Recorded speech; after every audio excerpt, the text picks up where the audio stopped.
అని పిలిచినదా పిలుపు వినరా మలుపు కనరా పరుగువై పదపదరా గుండె దాటుకుని పండుగైన కల పసిడి దారులను తెరిచినదా రుణము తీర్చే తరుణమినిరా కిరణమై పదపదరా ఏమి వదిలి ఎటు కదులుతోందమది మాటకైనా మరి తలచినదా. జనగామ జిల్లా కేంద్రంలో ఉన్నాం. మరి జనగామ జిల్లా కేంద్రంలోని అఖిల భారత యాదవ మహాసభ జనగామ పట్టణ అధ్యక్షులు కానుగంటి ముత్తయ్య యాదవ్ గారు మనతో ఉన్నారన్న. ముత్తయ్య యాదవ్ గారు ఇక్కడ యాదవ మహాసభకు అధ్యక్షులుగా కొనసాగుతూనే పట్టణాధ్యక్షులుగా కొనసాగుతూనే అటు జిల్లా వెల్ఫేర్ రైస్ పారా బైండ్ మిల్లర్స్ వెల్ఫేర్ అసోసియేషన్ కు అధ్యక్షులుగా కొనసాగుతున్నారు. అటు రైస్ మిల్లర్స్ కు ఇటు యాదవులకు తను చేస్తున్న సేవలేంటి, మరి ఎలా ముందుకు సాగుతున్నారు, మరి పేద సామాజిక వర్గ పేదలు కూడా ఉంటారు యాదవ సంఘంలో, మరి వారికి ఎలా సహాయ సహకారాలు అందిస్తున్నారు, మరి రైస్ మిల్లర్స్ కూడా పారా బాయిల్డ్ రైస్ మిల్లర్స్ ఏ విధంగా తనవంతుగా సేవలు కానీ సహాయ సహకారాలు కానీ ఏ విధంగా అందిస్తున్నారో వారి మాటల్లోనే అడిగి తెలుసుకుందాం. నమస్తే. జేఎన్టీవీ యాజమాన్యానికి మరియు జేఎన్టీవీ ప్రేక్షకులకు నమస్కారాలు.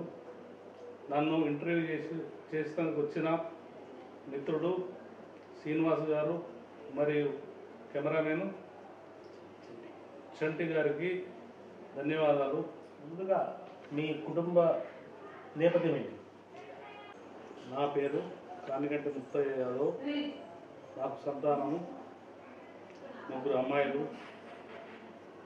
వారు అందరూ కూడా పీజీ డిగ్రీస్ కంప్లీట్ చేసినారు. వారికి 3 కూడా పెళ్ళిళ్ళు జరిగినవి.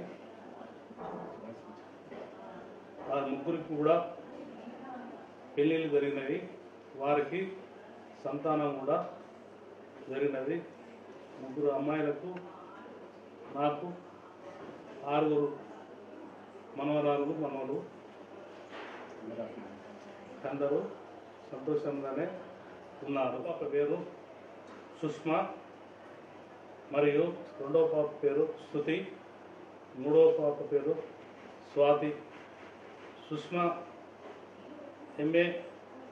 ఎంఎస్సి బీఈడి ఎంఈడి కూడా కంప్లీట్ చేసి అసిస్టెంట్ ప్రొఫెసర్గా హైదరాబాద్లో ఇంజనీరింగ్ కాలేజీలో వర్క్ చేస్తున్నది. 2వ పాప ఎల్ఎల్బి కంప్లీట్ చేసింది. బీటెక్ కంప్లీట్ చేసి ఎల్ఎల్బి చేసింది. మరియు 3వ పాప బీటెక్ కంప్లీట్ చేసినది. ఇప్పుడు ఆమె వ్యాపారం చూసుకోవడానికి ముందుకు వస్తుంది. ఈ విధంగా మా పెద్దలకు మురుగాని రవికుమార్ హైదరాబాద్లో ఆయన మెడికల్ బిజినెస్ చేస్తున్నాడు. 2వ అల్లుడు సాఫ్ట్వేర్ ఇంజనీర్ విజయ్ కుమార్.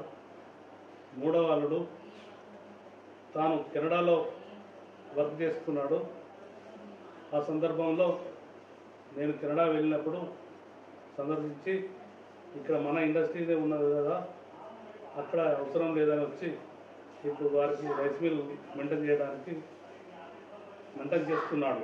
పెద్ద పాపకు 2 పాపలు, 2వ పాపకు 1 అబ్బాయి 1 అమ్మాయి, 3వ పాపకు 1 అబ్బాయి 1 అమ్మాయి. సంతోషంగా హ్యాపీగా ఉన్నారు. ఈ రైస్ మిల్లర్ ఇండస్ట్రీకి రావడానికి ఎలా అనిపించింది, ఎందుకు రావాల్సి వచ్చింది, రావడానికి గల కారణాలు ఏంటి? నేను 1980లో 10th ఫెయిల్ అయ్యాను. ఫెయిల్ అయిన తర్వాత మా అన్నగారు కింగ్స్వే టైలర్ నరసింహరావు గారు టైలరింగ్ చేస్తుండే. అందులో 3 సంవత్సరాలు టైలరింగ్ కూడా నేను చేశాను. చేసిన తర్వాత ఇద్దరం ఒకటే ఫీల్డ్లో ఉంటే బాగుండదనే ఉద్దేశంతో నేను రైస్ మిల్ ఫీల్డ్లకు చింతకింది సిఆర్ అనే అతని వద్ద ట్రైనింగ్ నిమిత్తము 10 నెలలు అక్కడ వర్క్ చేశాను. ఆ తర్వాత చిన్నగా మేము 3 కలిసి కానిగంటి నరసింహులు, కొమరయ్య, కానిగంటి ముత్తయ్య 3 కలిసి చిన్నగా పిల్లువైపు వ్యాపారం చేశాము. ఒక 20,000తోని ముగ్గురం కలిసి 20,000తోని వ్యాపారం స్టార్ట్ చేయడం జరిగింది. మార్కెట్లో ధాన్యం కొని వేరే వాళ్ళ మిల్లులో వర్కింగ్ చేసుకొని అట్టి బియ్యాన్ని లోకల్ మార్కెట్లో అమ్మి కాలం గడుపుకుంటూ అంచెలంచెలుగా ఎదుగుతూ 1990లో నేను కల్లంబాయిడ్ మిల్లు స్టార్ట్ చేయడం జరిగింది. అట్టి మిల్లు ఓన్లీ బాయిలింగ్ మాత్రమే చేసేవాడిని. మిగతాది అక్కడ బాయిలింగ్ అయిన ధాన్యము వేరే మిల్లు వాళ్ళ దగ్గర కాంట్రాక్ట్ తీసుకొని ఆ మిల్లుల్లో నడిపి అటు గవర్నమెంట్ కానీ ఇటు ప్రైవేట్ మార్కెట్లకు కానీ ఎక్స్పోర్ట్ కానీ చేసుకుంటూ ముందుకు కాలం జరిగినది కొనసాగుతున్నది. ఆ తర్వాత 1998లో కల్లంబాయిడ్ దగ్గరనే ఒక రైస్ మిల్లు పాత మిషనరీ కొనుకొచ్చి అక్కడ స్థాపించడం జరిగినది. అదేవిధంగా కొన్ని సంవత్సరాలు గడిచిన తర్వాత మాలో ఉన్న 3 పార్ట్నర్స్ ఒక పార్ట్నర్ వెళ్ళిపోవడం జరిగింది. తర్వాత రెండో పార్ట్నర్ కూడా వెళ్ళిపోవడం జరిగింది. పార్ట్నర్స్ వెళ్ళిపోయిన తర్వాత కల్లంబాయిడ్లో 5 పార్ట్నర్స్ ఉండి వాళ్ళు కూడా ఒకరొకరు వెళ్ళిపోవడం జరిగింది. 14లో కల్లంబాయిడ్ నుంచి పారబాయిడ్కు కన్వర్ట్ చేయడం జరిగింది. అతి పారబాయిడ్లో సింగిల్ ప్రొపరేటర్గా నేను మాత్రమే ఉన్నాను. అటు పారబాయిడ్లు నడిపించుకుంటూ అసోసియేషన్ రైస్ మిల్ అసోసియేషన్ యొక్క మత్స్యటంలో కార్యవర్గంలో పాలు పంచుకొని చేయడం జరిగింది. నేను జనగామ తాలూకాలో ఉన్నప్పుడు తాలూకా ప్రెసిడెంట్గా వర్క్ చేయడం జరిగినది. ఆ తర్వాత జనగామ జిల్లా ఏర్పడిన తర్వాత పారబాయిడ్ రైస్ మిల్ వెల్ఫేర్ అసోసియేషన్కు బాయిల్డ్ రైస్ మిల్లర్స్ అధ్యక్షునిగా ఎన్నుకోవడం జరిగింది. ఇటు వ్యవహారంలో నేను మొదటి నుంచి కూడా రైస్ ఇండస్ట్రీస్కి అత్యంత ప్రాముఖ్యంగా పనిచేస్తూ తోటి రైస్ మిల్లర్లకు ఎలాంటి ఇబ్బందులు కలగకుండా మాకు కూడా కలగకుండా ముందుకు సాగిపోతున్నాం. మీరు దాదాపు 84 నుంచి రైస్ మిల్ ఇండస్ట్రీలో కొనసాగుతున్న నేపథ్యంలో ఈ జనగామ జిల్లాలో అంటే గతంలో జిల్లా లేకుంటే ప్రస్తుతం జిల్లా ఏర్పడింది. జిల్లా అయినప్పుడు కానప్పుడు ఇప్పటి వరకు ఎన్ని రైస్ మిల్లులు ఉన్నాయి ఈ జనగామ జిల్లాలో? నేను 84లో ఎంట్రీ అయినప్పుడు ఒక 8 మిల్లు మాత్రమే జనగామలో ఉండేది. అదే క్రమక్రమేణగా 18 మిల్లులు తాలూకా లెవెల్లో ఉన్నాయి. ఆ తర్వాత జనగామ జిల్లా ఏర్పడి తర్వాత ఇప్పుడు ప్రజెంట్గా 23 పారబాయిల్డ్ రైస్ మిల్స్ ఉన్నాయి. 38 రా రైస్ మిల్స్ ఏర్పడ్డాయి ఇప్పటి వరకు. జిల్లా అధ్యక్షుడిగా పారాబాయిల్డ్ రైస్ మిల్లర్స్ అసోసియేషన్ జిల్లా అధ్యక్షుడిగా కొనసాగుతున్న నేపథ్యంలో 84 నుంచి కొనసాగుతున్న నేపథ్యంలో మీకు ఎలా ఈ మిల్లర్స్లో అంటే మిల్లర్స్ యజమానిగా ఎలా ఫీల్ అవుతున్నారు, ఎలా సంతృప్తినిచ్చింది? నేను 1984 నుంచి రైస్ మిల్ ఫీల్డ్లో ఉన్నాను.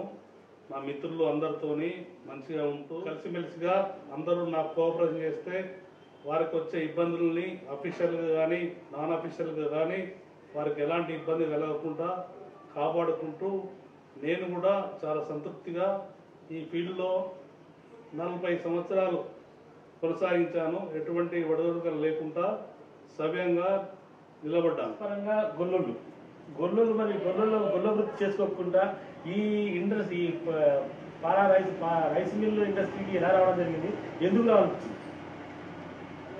మాకన్నా ముందు తరం వారు వ్యవసాయం చేసుకొని ఆవులని గొర్రెలను దాచుకుంటూ ఉండేవారు. మేము కొద్దిగా మాత్రమే చదువుకోవడం జరిగింది. ఆ చదువుకున్న నేపథ్యంలో మార్కెట్లో ఈ వ్యవసాయం కాకుండా వేరే పని చేద్దామనే ఆలోచనతోని మేము రావడం జరిగింది. వచ్చిన పారంపర్యంలో ఈ రైస్ మిల్ ఇండస్ట్రీకి రావడం జరిగింది. ఇప్పుడున్న ఇండస్ట్రీ రైస్ మిల్ ఇండస్ట్రీలో మిగతా రైస్ మిల్లర్స్ ఏమనుకుంటున్నారు మీ గురించి? ఇప్పుడున్న పరిస్థితుల్లో నేను 40 సంవత్సరాల నుంచి మా మిల్లర్స్ అందరూ నన్ను చక్కగా ఆదరించి ఓపికతో ఎటువంటి సమస్యలు వచ్చినా పరిష్కరిస్తారని వాళ్ళకి నమ్మకం ఉండి నా నాయకత్వంలో వాళ్ళు ముందుకు వస్తున్నారు, నాకు సపోర్ట్ చేస్తున్నారు. వారి బలమే నేను ముందుకు పోవడానికి ముఖ్య కారణం. ఈ జిల్లా వ్యాప్తంగా ఉన్న ఈ రైస్ మిల్ ఇండస్ట్రీలో ఏదో ఒక రైస్ మిల్లుకు ఏదైనా ఆపద కానీ ఏదైనా జరగాని సంఘటన జరిగితే దానిపై మీరు ఎలా స్పందిస్తారు?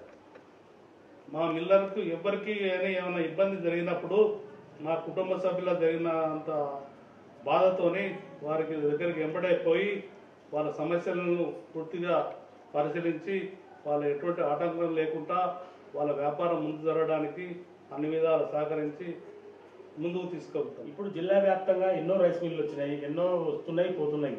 ఆ వస్తున్నాయి పోతున్నాయి అసలు మరి కొన్ని తీసేస్తున్నారు. అసలు నడవకనా, ఎందుకోసము, బిజినెస్ లేకనా, ఎలాంటి ప్రాబ్లం తోటి? ఇండస్ట్రీ అనేది చాలా ముఖ్యమైనది, శ్రమతో కూడుకున్న ఇండస్ట్రీ అది. ఆ ఇండస్ట్రీని ఎప్పుడు కూడా ఎక్కడ కానీ నెగ్లెక్ట్ చేస్తే ఆ ఇండస్ట్రీ మనని తింటది. కాబట్టి ఫస్ట్ ప్రిఫరెన్స్ ఇండస్ట్రీకి ఇవ్వాలి. మొదటి భార్య ఇండస్ట్రీ, తర్వాత భార్య ఇంట్లో చేసుకున్న ఉంటుంది. కాబట్టి అటువంటి ఉద్దేశంతో కష్టపడే మనస్తత్వంతో 24 గంటలు ఇండస్ట్రీ మీద ఆలోచన ఉన్న మిల్లరు ఎవరు కూడా ఖరాబ్ కాలేదు. కొంతమంది నెగ్లెక్ట్గా ఇతరులను నమ్మి ఏమైతే నడవని అనే ఉద్దేశంతో పోయిన వాళ్ళే ఇండస్ట్రీలో దెబ్బతింటున్నారు. అదేవిధంగా రోజు నిత్యం పరిశీలించిన ఇండస్ట్రీస్ వారు చక్కగానే వ్యాపారం చేసుకుంటూ మంచిగా నిలబడ్డారు. ఈ జనగామ జిల్లాలో ఉన్న రైస్ మిల్లలన్నీ పారాబాయిడ్ రైస్ మిల్స్ అన్ని ప్రభుత్వానికి దాదాపు అంటే సంవత్సరానికి ఎన్ని టన్నులు అప్పగిస్తారు? మనకు తెలంగాణ ఏర్పడక ముందుకు మన జనగామ జిల్లా కాక ఉమ్మడి వరంగల్ జిల్లా కింద ఉండే అప్పుడు మన జనగామ ప్రాంతంలో ఓన్లీ 33,000 మెట్రిక్ టన్నులు మాత్రమే ధాన్యం పండేది. అట్టి ధాన్యము కొద్ది మిల్లులకే సరిపోను రాకపోయేది. ఆ చిన్న చిన్న కెపాసిటీతోని మిల్లులు అప్పుడు నడిచేది. ఇప్పుడు ఎప్పుడైతే తెలంగాణ ఏర్పడ్డదో కాళేశ్వరం నీళ్లు కానీ దేవదుల వాటర్ కానీ మన ప్రాంతానికి వచ్చినాయి కదా, అట్టి పంట ఈరోజు 3 లక్షల మెట్రిక్ టన్నుల వరకు ధాన్యం వస్తున్నది. ప్రతి క్రాప్కు మన మిల్లులకు సరిపోను ధాన్యం వస్తున్నది. అట్టి మిల్లులని మేము 2 టన్ నుంచి 5 టన్ 6 టన్ 8 టన్ వరకు కూడా మేము మిల్స్ డెవలప్ చేసి గవర్నమెంట్ మన జిల్లాలో పండిన ధాన్యాన్ని ఇతర జిల్లాలకు పోకుండా ఇక్కడనే వర్క్ చేసి గవర్నమెంట్కి ఇన్ టైంలో కూడా ధాన్యము సిఎంఆర్ బియ్యం డెలివరీ చేస్తున్నాము. అన్ని జిల్లాలకు కంటే జనగామ జిల్లా ఫస్ట్ స్థానంలో ఉంటుంది.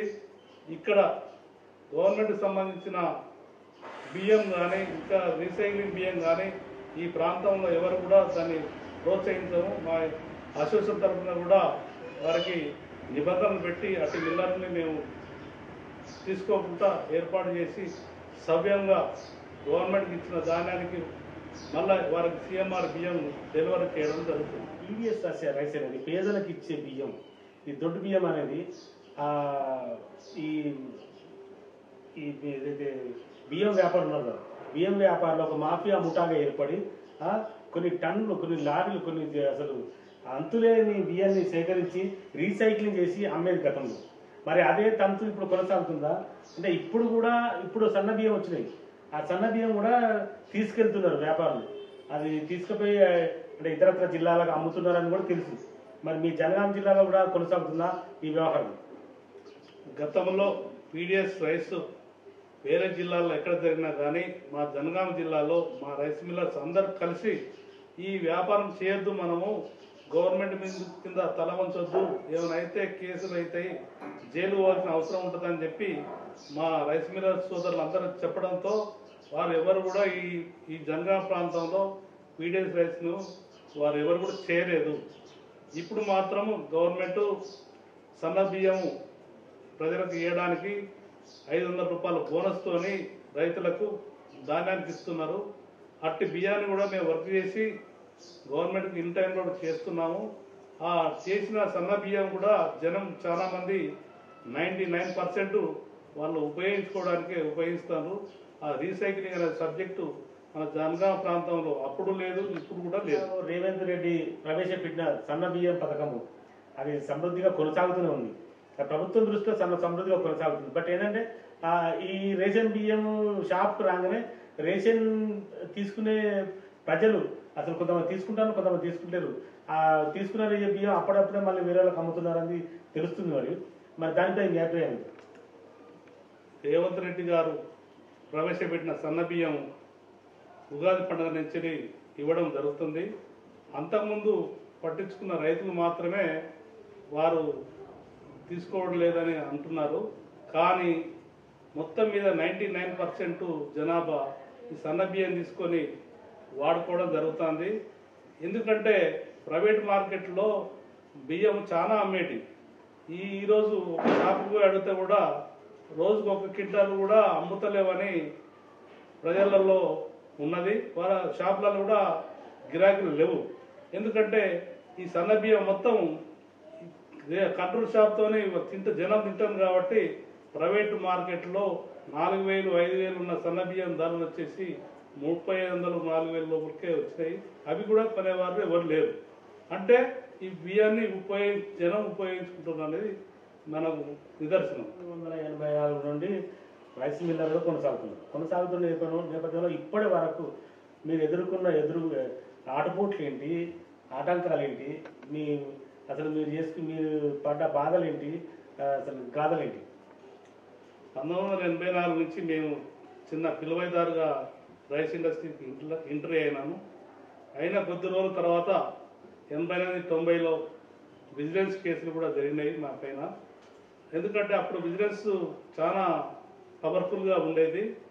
పవర్ఫుల్గా ఉండి ఏ చిన్న తప్పు చేసినా బోర్డు మీద డేట్ వేయకున్నా కూడా కేసులు అయ్యేటి రోజులు. అటువంటి కేసులు కూడా నాకు 90లో జరిగింది, 94లో కూడా విజిలెన్స్ కేసులు జరిగినాయి. విజిలెన్స్ కేసులు జరిగితే ఆ వ్యాపారస్తుడు క్లోజ్ అయ్యే వ్యవహారం అయినా కూడా నేను తట్టుకొని దాని కోర్టు ద్వారా, హైకోర్టు ద్వారా పర్మిషన్ తీసుకొచ్చుకొని మన తరఫున న్యాయం ఉన్నది కాబట్టి ఆ నష్టపోయేదాన్ని లాభంగా మార్చుకొని ముందుకు పోయింది. అలాగే జనగామలో స్టీమ్ రైస్ ఇంతకుముందుకు ఎవరు తయారు చేయకపోయేది. మొట్టమొదటిసారిగా నేను 90లో స్టీమ్ రైస్ జనగామలో తయారు చేసి అందులో మంచిగా సంపాదించుకొని నిలబడగలిగాను. నాతోటి పాటుగా మిగతా మిల్లర్లు అందరూ కూడా ఆ స్టీమ్ రైస్ అనేది జనగామ ప్రాంతానికి అలవాటు చేయడం జరిగింది. ఆ వ్యాపారంలో అందరూ కూడా లబ్ధి పొందినారు. అలాగే 4 months back brown rice, boiled rice అనేది ఎక్స్పోర్ట్కు ఆర్డర్స్ వచ్చాయి. ఎక్కడ కూడా చేయలేదు. మేమే మొదటిసారిగా మా మిల్లర్ కొంతమందితో కలిసి మీటింగ్ పెట్టి ఈ బ్రౌన్ రైస్ చేయడం వలన మనకు లాభం ఉంటుంది, నష్టం ఉండదు అని చెప్పి వాళ్ళు ఎక్స్ప్లెయిన్ చేస్తే వాళ్ళు కూడా ఇంతకుముందుకు ఎప్పుడు చేయలేదు, మనం చేస్తే ఇబ్బంది పడతామేమో అనే ఆలోచనతో ఉన్నప్పుడు అది కాదు, ఈ పద్ధతుల ప్రకారం మనం చేస్తే బ్రౌన్ రైస్ సక్సెస్ అవుతుందని చెప్పి మొట్టమొదటిసారిగా బ్రౌన్ రైస్ కూడా ఈ జనగామ ప్రాంతం నుంచి కాకినాడకి ఎక్స్పోర్ట్ చేయడం జరిగింది. దానిలో కూడా మా మిల్లర్లందరూ కూడా వ్యాపారంలో లబ్ధి పొందినారు. రైస్ మిల్లో వచ్చే బియ్యం ఏదైతే ఉందో ఆ బియ్యాన్ని ఏ రాష్ట్రాలకు విక్రయిస్తారు, ఏ ప్రజలు తింటారు? పారాబాయిల్డ్ రైస్ మిల్లో తయారయ్యే బియ్యము మన తెలంగాణలో ఓన్లీ ఇడ్లీ రవ్వ మాత్రమే ఉపయోగిస్తారు. అట్టి బియ్యాన్ని వేరే రాష్ట్రాలు తమిళనాడు, కేరళ, మహారాష్ట్ర, గుజరాత్, కలకత్తా ఇతర ప్రదేశాలకు అక్కడికి కూడా లారీల ద్వారా మేము ఎక్స్పోర్ట్ చేసి అక్కడ పంట తక్కువ ఉండేది, అక్కడ ప్రాంతాల ప్రజలకి ఇక్కడ బియ్యం బాగా వాంటింగ్ ఉండేది. మన తెలంగాణ బియ్యం అంటే చాలా ఫేమస్ అని ఆ ప్రాంతం ప్రజలు తీసుకునేవారు. దానివలన ఇక్కడ ఇండస్ట్రీ నడిచేది, ఇటు వ్యాపారం అభివృద్ధి చెందేది, ఇటు గవర్నమెంట్ కూడా రైతుల దగ్గర ప్యాడీ అమ్ముతలేదనే ఆలోచన లేకుండా మేము వాటి బియ్యాన్ని ఇతర ప్రాంతాలకు చేసినాము. కొద్ది సంవత్సరాల నుండి బాయిల్డ్ రైస్ ఆ ప్రాంతాల్లో కర్ణాటక కానీ తమిళనాడు కానీ అక్కడ కూడా వారికి ధాన్యం ఉత్పత్తి చేయడం వల్ల అక్కడ కూడా వాంటింగ్ తక్కువైంది. తక్కువైన సమయంలో ఇతర స్టేట్లకు ఎక్స్పోర్ట్ కాకినాడ ద్వారా మేము కాకినాడకు బాయిల్డ్ రైస్ పంపేవాళ్ళము. పంపితే వాళ్ళు ఫిలిప్స్ వేరే కంట్రీస్కి అన్నీ పంపించేవారు. కావున ఈ బాయిల్డ్ రైస్ ఇండస్ట్రీ నడవడానికి 6.2 లెంత్ ఉన్న గింజ మాత్రమే ఎక్స్పోర్ట్కు పోయేది, దొడ్డు రకం. కాబట్టి మన రైతులకు ఎక్స్పోర్ట్ పోవడం వలన ఆ పంట పండిస్తే వారికి మినిమం సపోర్ట్ రేటు వారికి దక్కేది, మా ఇండస్ట్రీ కూడా నడిచేది.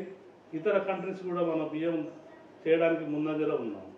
తెచ్చే వరి ధాన్యం తెచ్చే రైతులు ఏ విధంగా సహకరిస్తున్నారు? అదేవిధంగా మిల్లర్లకు సహాయ సహకారాలు అందించే ఈ ఏదైతే హమాలి కార్మికులు ఉంటారు వారి సహకారం ఎట్లుంది? పోతే మళ్ళీ ఈ లారీ ఓనర్స్ కూడా ఏ విధంగా మీకు సహాయ సహకారం అందిస్తున్నారు?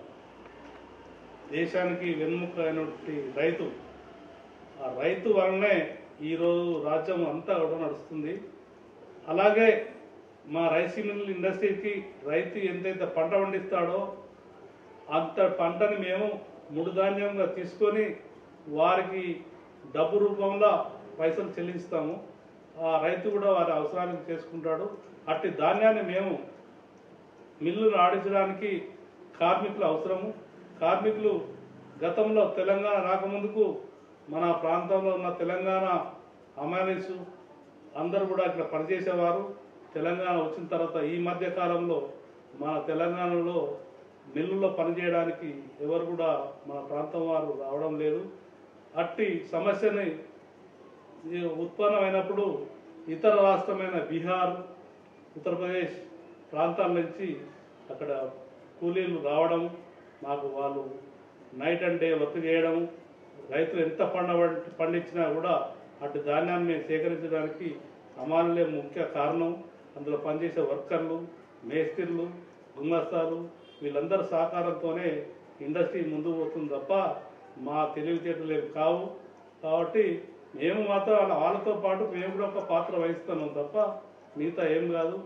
పండిన పంట మొత్తం గవర్నమెంట్ ఇప్పుడు CMR దాని మీద ఉంటుంది. ఒక్కొక్క మిల్లుకు 1,20,000 క్వింటాలు ఒక్కొక్క క్రాప్కు తీస్తుంది. అట్టి ధాన్యం అంత ధాన్యం కూడా హమాలీలు, గుమస్తాలు సహకరించడం వల్ల పని జరుగుతుంది. అట్టి ధాన్యం మేము కూడా బియ్యంగా మార్చి ఇటు లారీ ఓనర్స్తో మాట్లాడి లారీలు కూడా మాకు ఇంటర్లో కూడా సప్లై చేస్తారు వాళ్ళు. మేము కూడా బియ్యం తయారు చేసి FCI గోడౌన్స్ కానీ సివిల్ సప్లై గోడౌన్స్ కానీ పంపేయడం జరుగుతుంది. అటు కేంద్రం కానీ, కేంద్ర ప్రభుత్వం కానీ, రాష్ట్ర ప్రభుత్వం కానీ ఏ విధంగా సహాయ సహకారం అందిస్తుంది? లేకుంటే మీ పట్ల ఏమైనా మొండి వైఖరిగా వ్యవహరిస్తుందా? ఎలా ఉంది మరి పరిస్థితి? రైస్ మిల్లర్స్కు కేంద్ర ప్రభుత్వం కానీ రాష్ట్ర ప్రభుత్వం కానీ నాకు సానుకూలంగానే ఉన్నాయి. కానీ కొన్ని ఇబ్బందులు ఏర్పడుతున్నది. ధాన్యం సేకరించే సంస్థ రాష్ట్ర ప్రభుత్వం అవుతుంది, బియ్యం సేకరించే సంస్థ food corporation of India central government అవుతుంది. ఈ బియ్యం తీసుకోవడానికి FCI food corporation of India వారే తీసుకోవాలి. వారు టార్గెట్ కూడా ఎంత ధాన్యం ఉన్నా అంత టార్గెట్ కూడా బాయిల్డ్ రైస్ కానీ రా రైస్ కానీ తీసుకోవడానికి కేంద్ర ప్రభుత్వం కింద రావాలి. కానీ కొన్ని సందర్భాలలో టార్గెట్ ఉంటే గోదాంలో జాగా ఉండలేదు. కొన్ని సందర్భంలో గోదాంలో జాగా ఉన్నప్పుడు టార్గెట్కు పర్మిషన్ ఇవ్వడం లేదు. దానివల్ల మిల్లర్లు ఇబ్బంది పడుతున్నారు. ఒక మిల్లు మీద కనీసం 70 నుంచి 100 మంది హమాలీస్ కానీ, లారీ డ్రైవర్స్ కానీ, మేస్త్రీలు కానీ ఆధారపడి ఉంటారు. వాళ్ళు టార్గెట్ ఇవ్వనప్పుడు మేము మిల్లు బంద్ చేయవలసి వస్తుంది. బంద్ చేసినప్పుడు వాళ్ళకు రోజు కూలి కూడా పడకపోవడం వల్ల కొన్ని ఇబ్బందులు ఏర్పడుతున్నాయి. అట్టి ధాన్యం బయట ఉండడం వల్ల వర్షాలు పడి ఖరాబ్ అయ్యి రైస్ మిల్లర్లు నష్టపోతారు. రైస్ మిల్లర్ల దగ్గర నష్టపోవడం వలన గవర్నమెంట్కి సీఎంఆర్ డెలివరీ ఇవ్వకపోతే రైస్ మిల్లర్లు మోసం చేస్తున్నారు. రైస్ మిల్లర్లు ఒక క్రిమినల్గా చూస్తున్నారు. ఈ తప్పంతా రైస్ మిల్లర్లు కాదు. ఎప్పుడైతే ధాన్యం ఎంత ధాన్యం అయితే దిగుమతి చేస్తారో దానికి సరిపడా గోదాములు, దానికి సరిపడా టార్గెట్ ఇస్తే ప్రతి రైస్ మిల్లరు ఎక్కడ ఒకటి డిఫాల్ట్ లేకుండా గవర్నమెంట్ సొమ్ము గవర్నమెంట్కి ఒప్పడైపోవడానికి ఎవరికి ఏమి ఇబ్బందులు లేవు. ఇన్ని చేసినా కూడా రైస్ మిల్లర్కు చేసిన వర్కింగ్ ఛార్జెస్ కానీ, కస్టడీ ఛార్జెస్ కానీ, మిగతా ఇతర ఛార్జెస్ కానీ ఇప్పటి వరకు ఏమాత్రం పేమెంట్ చేయడం లేదు. మరియు లారీ ట్రాన్స్పోర్ట్ ద్వారా బియ్యం మిల్లు నుంచి గోడౌన్ నింపుతాము, దాని ట్రాన్స్పోర్ట్ ఛార్జెస్ కూడా ఇవ్వడం లేదు. కాబట్టి అన్నీ ఇస్తే రైస్ మిల్లర్లు కూడా ఎటువంటి గవర్నమెంట్కి ఇబ్బంది పెట్టరు. అందరూ కూడా సవ్యంగా చేసుకొని ఇండస్ట్రీకి కాపాడుకోవడానికి, అటు ప్రభుత్వాన్ని కాపాడడానికి, సెంట్రల్ గవర్నమెంట్ కాపాడడానికి అందరూ సంసిద్ధంగా ఉన్నాం. ఈ మధ్యకాలంలో బ్యాంక్ గ్యారెంటీ ఇచ్చిన వారికే గవర్నమెంట్ ధాన్యం ఇస్తా అని పట్టుబట్టి బ్యాంక్ గ్యారెంటీ తీసుకుంటున్నారు. బ్యాంక్ గ్యారెంటీ ఇవ్వడానికి 10% ఇవ్వడానికి ఎవరికీ ఇబ్బంది లేదు. మన పక్క రాష్ట్రంలో ఆంధ్రప్రదేశ్లో బ్యాంక్ గ్యారెంటీ ఇస్తే ఒక క్వింటాల్కు 200 వర్కింగ్ ఛార్జెస్ మిల్లర్కి ఇస్తున్నారు. అదేవిధంగా మన తెలంగాణలో కూడా ఇస్తే అందరు రైస్ మిల్లర్లు ఇవ్వడానికి ఎలాంటి అభ్యంతరం లేదు. గతంలో ఉన్న బాకీలు కూడా మాకు ఇస్తే మాకు ఎలాంటి ఇబ్బందులు ఉన్నాము, గవర్నమెంట్ బాకీ కూడా ఉన్నాము. ఎందుకంటే 2014 నుంచి ఇప్పటి వరకు వర్కింగ్ ఛార్జెస్ మిల్లర్కు పే చేయలేదు. గన్ని రేట్ అని గన్ని రేట్ డిక్లేర్ కావాలనే ఉద్దేశంతో పెండింగ్ పెట్టడం జరుగుతుంది. కాబట్టి ఆ గన్ని రేట్ని ఫైనల్ చేసి మాకు రావాల్సిన వర్కింగ్ ఛార్జెస్ ఇస్తే మిల్లర్లు కూడా అందరూ సంతోషంగా ఉంటారని. 1984 నుంచి 2020 వరకు రైస్ మిల్లర్గా కొనసాగుతున్నారు. ప్రజెంట్ జిల్లా అధ్యక్షులుగా కొనసాగుతున్నారు. రాబోయే రోజుల్లో కొనసాగుతారని ఆశిద్దాం. మరి అప్పటి నాటి నుండి నేటి వరకు మీకు ఈ వ్యాపార రంగంలో మీకు ఎలా సంతృప్తి ఇచ్చింది, ఏమనుకుంటున్నారు? 1984 నుంచి నేను చిన్న జీతం పడితే చాలనే ఉద్దేశంతో నేను ఈ ఫీల్డ్కి రావడం జరిగింది. అట్టి ఫీల్డ్లో నేను క్రమక్రమేణంగా నా మిత్రులు మాసిడి సుధాకరు మరియు ఇతరు అందరూ కూడా నాకు ఎంతో సహకారం చేసి ముందు తీసుకుపోవడం జరిగింది. అట్టి వారితో స్నేహంతోనే ఇంతకుముందు 84లో గౌరిశెట్టి నాగభూషణం, బద్దూరు జేఆర్ గారు, ఎర్రం లక్ష్మణ గారు వాళ్ళందరి సారథ్యంలో నేను వారి పనిచేయడం జరిగింది. అట్టి పని వారి నైపుణ్యంతోనే నేను కూడా వారి అడుగుజాడల్లో నడుచుకుంటూ ఇప్పటి వరకు కూడా రైస్ మిల్లో కల్లంబాయిలు పారబాయిలు నుంచి ఇప్పుడు అసోసియేషన్ జిల్లా ప్రెసిడెంట్గా ఎదిగినందుకు చాలా సంతృప్తిగా ఉన్నాను. గవర్నమెంట్ ఎంప్లాయీ అయితే 55 ఇయర్స్లో రిటైర్మెంట్ కావాల్సి వస్తుంది. నేను కనీసం 40 సంవత్సరాలుగా కంటిన్యూగా ఈ వ్యాపార రంగంలో రిటైర్మెంట్ అని లేకుండా ముందుకు పోతున్నందుకు మా కుటుంబము మేము అందరం కూడా సంతృప్తిగా ఉన్నాము. నాకు ఇంతటి సహకారం చేయడానికి మా భార్య సత్యనారాయణ గారు ఎల్లవేళగా నా తోడు ఉండి కష్టంలో కానీ సుఖంలో కానీ ఉండి నాకు ఇంటి సమస్యలు ఎలాంటి పట్టించుకోకుండా వారే అన్ని విధాలా సహకరించడం వలన ఈ రైస్ మిల్ ఇండస్ట్రీలో ఇంతవరకు ఎదగడానికి నేను తోడ్పడ్డారు. వారు కూడా నాకు ఎంతో ఉపయోగకరంగా పనిచేశారు. రైస్ మిల్ అంటేనే మొదటి భార్య రైస్ మిల్ అయ్యేది, మా భార్య సెకండ్ అయ్యేది. ఎంతసేపు నా తోటి మిత్రులు కానీ ఎవరైనా కానీ ఎటన్నా టూర్కి పోయినా ఎటు పోయినా కూడా నేను మిల్లును పెట్టుకునే ఉండేవాడిని. ఆ విధంగా ఈ అంచెలంచెలుగా ఎదిగి హీరోలో స్థిరపడ్డాను. యాదవ మహాసభ జనగామ పట్టణ అధ్యక్షులుగా కొనసాగుతున్న నేపథ్యంలో ఇప్పటి వరకు మీరు యాదవులకు చేసిన మేలేంటి, ఉపకారాలేంటి, వారిని ఈ విధంగా ముందంజలో నడిపిస్తున్నారు? జనగామ పట్టణం యాదవ మహాసభ పట్టణాధ్యక్షుడిగా నేను గత 8 సంవత్సరాల నుంచి ఉన్నాను. ఇటు కార్యక్రమంలో యాదవులకు ఎంతో తోడ్పాటు ఉండాలనే ఉద్దేశంతో వారు మమ్మల్ని చూసి ముందుకు వస్తారనే ఉద్దేశంతో ఈ యాదవ కాలనీలోనే ఇల్లు కట్టుకొని ఇక్కడే ఉన్నాను. వారికి ఎటువంటి సమస్యలు వచ్చినా, చిన్న చిన్న సమస్యలు వచ్చినా, పెద్ద సమస్యలు వచ్చినా ముందు నిలబడి వాళ్ళ పరిష్కరించి వాళ్ళ వ్యవహారాలు సవ్యంగా సాగడానికి ఉపయోగపడుతున్నాము. కులము డెవలప్ కోసము ఒక పర్పస్ సంఘం కూడా ఏర్పాటు చేశాను. ఆ పర్పస్ సంఘంలో ప్రతి నెల మన యాదవులు బయట మిత్రులు తీసుకుంటే 3 పైసలు 5 పైసలు తీసుకుంటారు. ఈ పర్పస్ సంఘంలో 2% చొప్పున ఇవ్వడం జరిగింది. వాళ్ళ కుటుంబాలకు అవసరమనే పైసలు కూడా ఇవ్వడం జరిగింది. ఆ విధంగానే జరుగుతుంది. ఆ విధంగానే మన మల్లన్న గుడి మరియు రేణుకా ఎల్లమ్మ గుడి కూడా ఈ పర్పస్ సంఘం యాదవుల ఐక్యతతోనే అక్కడ ఏర్పాటు చేయడం జరిగింది. ప్రతి సంవత్సరం కూడా మల్లన్న పండుగ, ఎల్లమ్మ కళ్యాణం చేయడం జరుగుతుంది. యాదవుల్లో కూడా పేదవాళ్ళు ఉంటారు. ఈ పేదవారి కోసం, పేద విద్యార్థుల కోసం, వాళ్ళ చదువుల కోసం మీరు మీ వంతుగా మీరు జిల్లా పట్టణాధ్యక్షులుగా మీరేం చేస్తున్నారు? పేద విద్యార్థుల కోసం విద్యావంతుల వేదిక హైదరాబాద్ వారి ద్వారా కొంతమంది దగ్గర స్వచ్ఛందంగా డొనేషన్ కనెక్షన్ చేసి అందులో నేను కూడా 1 లక్ష రూపాయలు డొనేషన్ చేయడం జరిగింది. చేసుకొని అక్కడ పస్మాముల ఏరియాలో ఒక 400 యార్డ్స్ హాస్టల్ భవనం గురించి తీసుకోవడం జరిగింది. మొన్ననే రిజిస్ట్రేషన్ జరిగింది. అట్టి దాంట్లో పేద విద్యార్థులు చదువుకోవడానికి లైబ్రరీ ఉండడానికి అక్కడ హాస్టల్ వసతి ఏర్పాటు చేసి వాళ్ళకు సహకరించాలనే ఉద్దేశంతో ఆ కార్యక్రమం మొదలుపెట్టాము. అట్టి కార్యక్రమం ప్రతి జిల్లాలో కూడా చేయాలనే ఆలోచనతో ముందుకు పోతుంది. జిల్లా కేంద్రంలో ఇటీవల జరిగిన శ్రీకృష్ణ జన్మాష్టమి వేడుకలు మీ ఆధ్వర్యంలో నిర్వహించడం జరిగింది కదా? మీ ఆధ్వర్యంలో ఏ విధంగా నిర్వహించడం జరిగింది?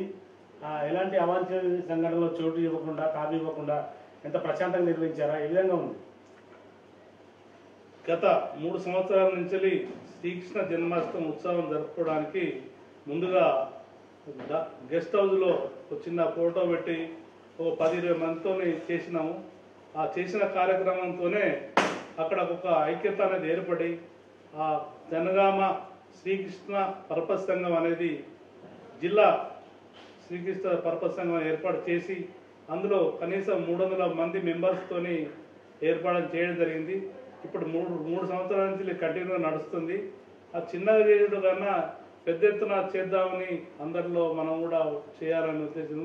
శ్రీకృష్ణుడు యాదవ కుల వంశస్థుడు, మా ముత్తాత అవుతాడు కాబట్టి మనమే దాన్ని ఆదర్శంగా తీసుకొని చేయాలనే ఉద్దేశంతో మా మిత్రులందరినీ, యాదవ సోదరులందరినీ మరియు కుటుంబ వాళ్ళని కూడా సంప్రదించి చేద్దామని ఆలోచనతో చేశాము.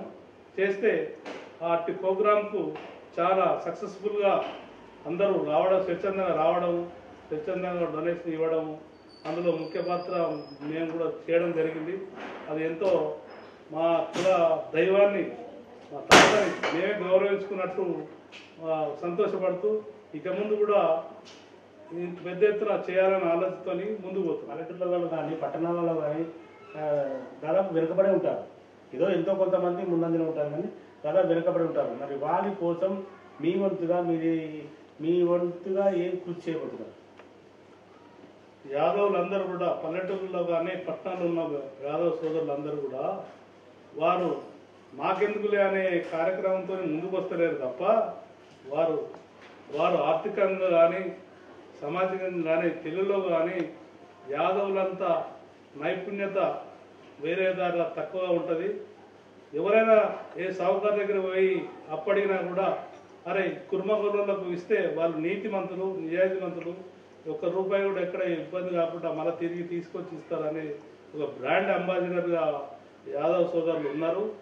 కానీ వాళ్ళు రాజకీయం చేయాలంటే నాకు పని ఉన్నది, బాయిగడికి పోవాలి, వ్యవసాయం చూసుకోవాలి అనే ఉద్దేశంతో వాళ్ళు ముందుకు వస్తలేరు.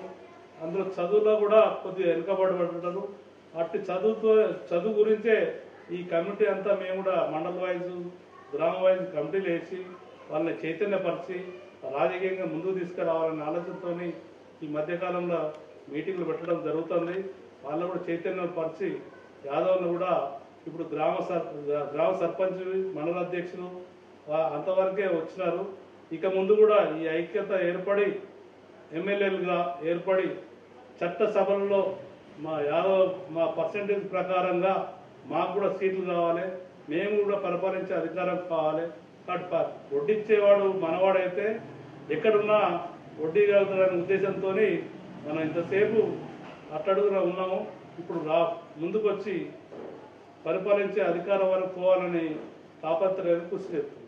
కానుగంటి ముత్తయ్య యాదవ్ గారి సతీమణి కానుగంటి సక్కుబాయి గారు ఉంటున్నారు. కానుగంటి సక్కుబాయి గారు వారికి ముత్తయ్య యాదవ్ గారికి చేదోడు వాదోడుగా ఉంటూనే ఇటు ఫ్యామిలీ మెయింటైన్ చేస్తూ ఆయన బిజినెస్ రంగంలో రాణిస్తుంటే ఈమె ఫ్యామిలీ పరంగా ఎన్నో ఒడిదుడుకులు ఎదుర్కొంటూ పిల్లల చదువులకు కానీ అన్ని రంగాలలో భర్తకు ఇబ్బంది కాకుండా తను చేదోడు వాదోడుగా ఉండి తను వెన్నంటి ఉండి తను ముందు నడిపిస్తున్న నేపథ్యంలో మరి ధనవంతుగా యాదవ్ గారికి ముత్తయ్య యాదవ్ గారికి ఎలా సహాయ సహకారాలు అందించిందో వారి మాటల్లోనే అడిగిస్తున్నాం. చెప్పండి. నా పేరు సక్కుబాయి అండి. అందరికీ నమస్కారం. నా పేరు సక్కుబాయి. మాది 85లో మ్యారేజ్ అయింది. 1985లో అయింది. అప్పటి నుండి పిల్లలు 86 నుంచి పిల్లలు పుట్టిను. పిల్లల చదువులు కానీ అవన్నీ నేనే చూసుకునేది. మా వాళ్ళు కూడా ఏం చెడు అలవాట్లు లేకుండా బయట అసలు టీ కూడా తాగకపోయేది. ఇలా మేము ఒక్కొక్క స్టెప్ ఎదిగినామండి. తర్వాత ఎన్నో కష్టాలు పడింది. మిల్లుల పార్ట్నర్స్ వెళ్ళిపోయిన కాలం పోయింది. 7 సంవత్సరాల కాలం పోతే పార్ట్నర్స్ వెళ్ళిపోయిండ్రు. ఒకటే లారీ ఉండే, లారీ కిరాయిలకు అట్లా నడుపుకుంటూ కరెంట్ బిల్లు, కొంతమంది వాచ్మెన్ గుమస్తాలకు వాళ్ళకి శాలరీలు అట్లా ఇవ్వడానికి కోసమని చాలా కష్టపడింది. అప్పటి నుండి ఒక్కొక్క స్టెప్ కష్టపడి మేము అప్పటి నుండి అయినా మా వారికి ఏమి ఇబ్బంది పెట్టకుండా పిల్లల్ని కానీ నన్ను కానీ అసలు మేము ఎప్పుడు బయటికి తీర్థయాత్రలకు కానీ ఎక్కడికి వెళ్ళలేదు.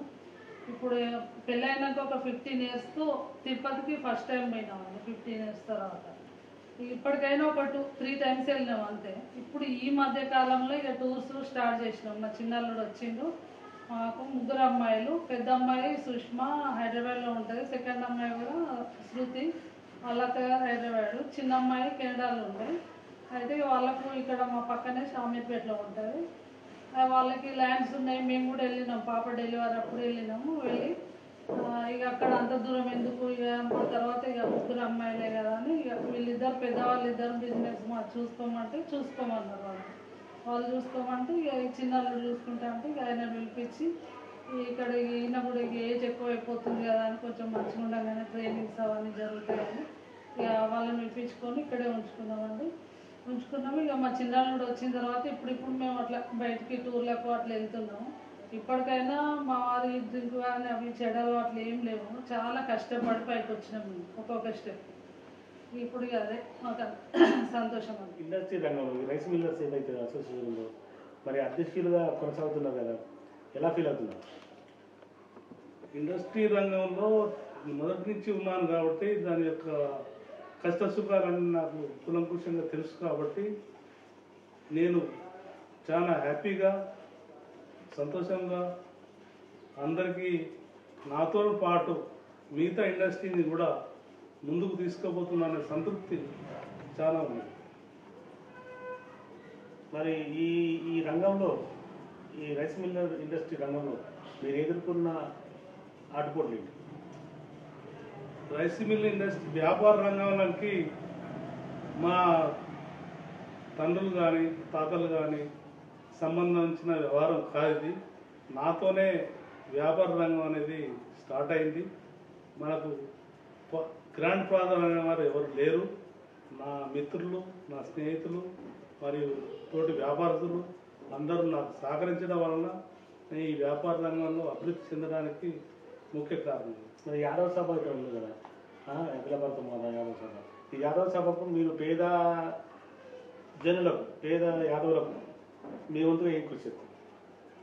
పేద యాదవులు ఎంతసేపు చదువు లేకపోవడం వల్లనే వెనుకబడుతున్నారు. యాదవులకు ప్రతి వారికి కూడా ఎకరం నుంచి 10 ఎకరాలు 20 ఎకరాలు ల్యాండ్ ఉంటుంది. కొన్ని గుర్రె జీవాలు ఉంటాయి, ఆవులు ఉంటాయి, వ్యవసాయ రంగంలో సమృద్ధిగా ఉంటారు. కానీ చదువు లేకపోవడం వలన వారు ఎంతసేపు ఆ అడవికి మాత్రమే పరిమితమవుతారు. ఇప్పటి ఇచ్చే జనరేషన్ పిల్లల్ని చదివిస్తున్నప్పుడు చదివించడం వలన ఇప్పటి జనరేషన్ అన్ని రంగాలలో చొచ్చుకొని వస్తున్నారు. ఐపీఎస్, ఐఏఎస్లు మరియు ఇతర గవర్నమెంట్ ఎంప్లాయీస్ కూడా అన్ని రంగాలలో ముందుకు వస్తున్నారు. కానీ ఒక చట్టసభలు రాజకీయంగా మాత్రం ముందుకు రావడం లేదు. ఇప్పుడిప్పుడే సర్పంచులు, ఎంపీటీసీలు, జెడ్పీటీసీల వరకు వచ్చినారు. అట్టి వారందరినీ కూడా చట్టసభలకు పోవడానికి ఎమ్మెల్యేలుగా, ఎంపీలుగా పోయి అక్కడ చట్టాలు మనకు యాదవులకు ఏ విధంగా వెనుకబడుతున్నాము, వీళ్ళకి ఏ వసతులు చేయాలనేది కోసం మన యాదవులు తయారు చేసి పంపడం జరుగుతుంది. జనాభా దామాషా ప్రకారం 18 నుంచి 20% వరకు యాదవులు ఉన్నారు. ఆ దామాషా ప్రకారం మనకు టికెట్లు ఇవ్వాలి. గవర్నమెంట్ ఇస్తేనే ఆ గవర్నమెంట్కి సహకరిస్తాం, ముందుకు పోతాం. కాబట్టి మా యాదవ సోదరులందరూ కూడా ఎంతో నైపుణ్యంతో ముందుకు వచ్చి చట్టసభలకు పోవాలని కృషి చేస్తున్నాను. మీరు మేడం సక్కుబాయి గారు, మరి ఇప్పుడు ముత్తయ్య యాదవ్ గారు రైస్ మిల్లుకే పరిమితం వివరించండి. మీరు కుటుంబానికి పరిమితమైన మీరు ఈ ముత్తయ్య యాదవ్ గారికి మీరు ఏ విధంగా చేదోడువాదులుగా నిలుస్తూ కుటుంబానికి పెద్దదికై అన్ని రంగాలుగా వాళ్ళ పిల్లల చదువులకు కానీ, విద్యారంగం ప్రతిదీకి మీరు చూసుకుంటూ మీరు తనకు వెన్నంటి ఉండి ఒక పెద్ద దిక్కుగా ఉండి తను ముందర కనిపించింది. మీరు ఎలా ఫీల్ అవుతున్నారు? ఇప్పుడు హ్యాపీగానే ఫీల్ అవుతున్నాండి. కొన్ని మిస్ అయినాం మేము, మా పిల్లలు కానీ మేము కానీ ఎక్కడికి వెళ్ళకుండా. కాకుండా ఏం ఆలోచించిందంటే తను ఏం చేసినా మా కోసమే కదా, తను ఓన్గా ఏం ఖర్చు పెట్టడం అవి ఏం చేయడు కదా, ఏం చేసినా మా కోసమే కదా అని అది ఆలోచించి నేను కూడా అర్థం చేసుకొని ఎప్పుడు ఏమనకపోయేది. ఇప్పటికి తృప్తిగానే ఉన్నాం, కానీ ఇక కొంచెం వెల్తీ కూడా ఉండదు అన్నట్టు. అట్లా అప్పటి నుండి అయినా ఇక ఫస్ట్ భార్యని మిల్లే తర్వాత మేము అన్నట్టుగా అట్లా ఉండేది అన్నట్టు. ఇక అట్లా ఉంది కాబట్టి బిజినెస్ ఇప్పుడు ఇంతవరకు వచ్చింది. నేను కూడా ఏనాడు ఇటు వెళ్దాం అటు వెళ్దాం అని తోటి వాళ్ళు వెళ్తుంటే కూడా ఎప్పుడు ఏం అనలేదు. పిల్లలు కూడా పాపం హాలిడేస్ వచ్చినా కూడా ఇక అమ్మ వాళ్ళ ఇంటికి వెళ్ళేది కానీ ఎప్పుడు కూడా ఎక్కడికి వెళ్ళలేదు. సమ్మర్ హాలిడేస్లో వీళ్ళకి ఫుల్ సీజన్ ఉండేది. సమ్మర్లో సీజన్ ఉండేది, దసరాప్పుడు సీజనే ఉండేది. ఇక అటు వాళ్ళిద్దరు పిల్లల్ని పంపించి ఇక నేను కూడా తను మొదలు ఎక్కువ ఉండకపోయేది. ఎందుకంటే ఇక వండడం చేయడం, మళ్ళీ బయట తిన్నా కూడా మంచిగా అన్నట్టుగా ఇక ఇంట్లోనే ఉండేది పిల్లల్ని పంపించి. ఆ విధంగా మాకు ఇక ఎక్స్ప్రెషన్ ఎక్కువ. ఇప్పుడు తను కావడానికి ఇట్లా కారణం కూడా వైశ్యాస్. ఫస్ట్ నెంబర్ 1 సుధాకర్ సేటు ఈయనకి గురువు అన్నట్టు. Okay, thank you sir. Thank you. Jangaon జిల్లా parboiled rice millers association జిల్లా అధ్యక్షులు మరియు అఖిల భారత యాదవ మహాసభ జనగామ పట్టణాధ్యక్షులు కానుగంటి ముత్తయ్య యాదవ్ సక్కుబాయి గారితో ప్రత్యేక ఇంటర్వ్యూ కార్యక్రమం. ఈ ఇండస్ట్రీలో, ఈ రైస్ మిల్ ఇండస్ట్రీలో అనేక ఒడిదుడుకులు ఎదుర్కొని ముందుకు కొనసాగినాను. అదేవిధంగా యాదవ మహాసభలో సంఘంలో కూడా పేద విద్యార్థులకు తనవంతుగా కృషి చేస్తాను. ఎవరైతే ఉన్నారో ఈ యాదవులంతా ఉన్నారు కదా, యాదవులు సర్పంచులు దాదాపు అక్కడికక్కడే ఆగిపోతున్నారు. ఇంకా రాను ఎమ్మెల్యే పదవిలోకి రావాలి, చట్టసభలలో మాట్లాడాలని చెప్పేసి యాదవ్ గారు చెప్తున్నారు. మరి ముఖ్యంగా చెప్పాలంటే ఈ రైస్ మిల్ ఇండస్ట్రీలో తనదైన శైలిలో ఒక ముద్ర వేసుకొని ఒక జిల్లా అధ్యక్షుడిగా కొనసాగుతూ రాణిస్తున్నారు. మరి రాణిస్తున్న నేపథ్యంలో ఇంకా రాబోయే రోజుల్లో కానగంటి ముత్తయ్య గారు ఏ విధంగా ముందుకు కొనసాగుతారో వేచి చూద్దాం. కెమెరా పర్సన్ చంటితో శ్రీనివాస్, జేఎన్టీవీ.